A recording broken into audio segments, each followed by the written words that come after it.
Hi everyone, welcome to Online History 112, History 1865 to the present, for Spring 2025. This video is to give you a short orientation, an overview, to welcome you to the course, and to help you get started in the first week of the class. Let's talk about the Blackboard environment. Notice the navigation bar across the top. We won't be using the last three items, so you can ignore messages, analytics, and groups. Course materials are all found in the content pane. So that's the tab that I'm in as I'm beginning this orientation. Announcements are for course news. Discussions are the forum, which is the social heart of the course.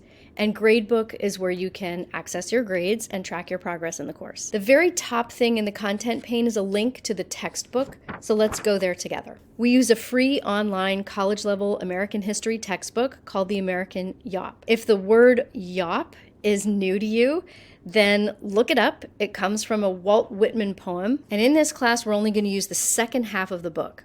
So we start in chapter 15 and we read through chapter 30. I just want to point out that at the end of each chapter, there are a series of sources or documents that complement or supplement the textbook narrative. And those documents can also be found in a separate digital space inside this American Yop website called the Primary Source Reader. So if I click on that, it's set up similarly. It has a different header image, and the titles of the divisions are the same. But if I click on one of these, it's not a textbook chapter. It's just the series of documents that relate to that chapter.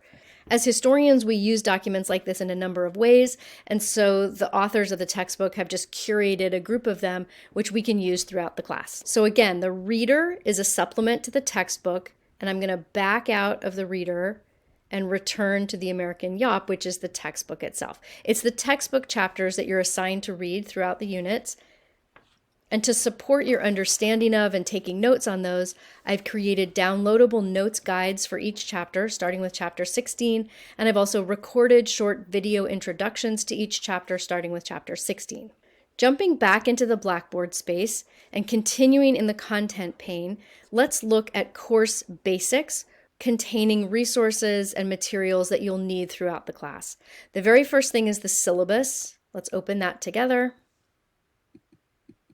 The syllabus is the guiding document for this class. Please read it carefully, download it, and I recommend you print it so that you'll have access to it throughout the semester. Also inside Course Basics are information about the instructor, another link to the textbook, links to those notes guides and video introductions for the chapters of American Yop, the guidelines for learning activities that are wild card or can be used at any point in the semester, and then other resources that can help support your learning in the class. Underneath Course Basics will be the current unit. As the class opens, that's going to start off with a folder called Welcome Week, and then as soon as you've completed the parts of Welcome Week, you will have access to the Unit 1 folder. Unit 1 goes from January 21st to February 14th. There are 4 chronological units in the class. Within each unit, you have assigned reading and viewing. You have an assortment of tasks, assignments, and activities. You have a discussion forum, and you have a learning module about the U.S. Constitution. The design of this course rewards consistent, steady effort. Even if everything isn't due until the end of the unit, you should be turning work in throughout the unit. Below the current unit are 3 ungraded resource modules. They're really important at the beginning of the semester, but they're open and available to you throughout the semester to be used as a resource. One deals with footnotes and citation, and you'll use it when you create your first assignment, the practice paper. One is on historical thinking and introduces the concepts that we will employ throughout the semester.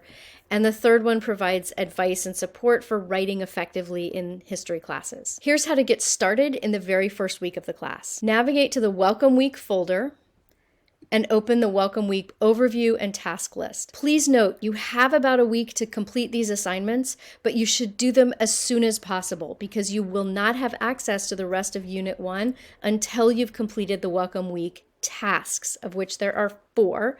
One is to submit a syllabus affirmation form. Another is to introduce yourself in the Hello Forum.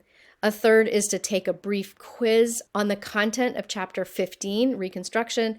And the fourth is to write a very short paper and turn it in to show me that you know how to cite, that you can craft a document, that you can put it in Blackboard. Once you know how to do those things, you're ready to move on to the rest of Unit 1 and to the real work of the course. I look forward to working with you throughout the semester, and I look forward to the robust learning environment that we will build together. Again, welcome to the class.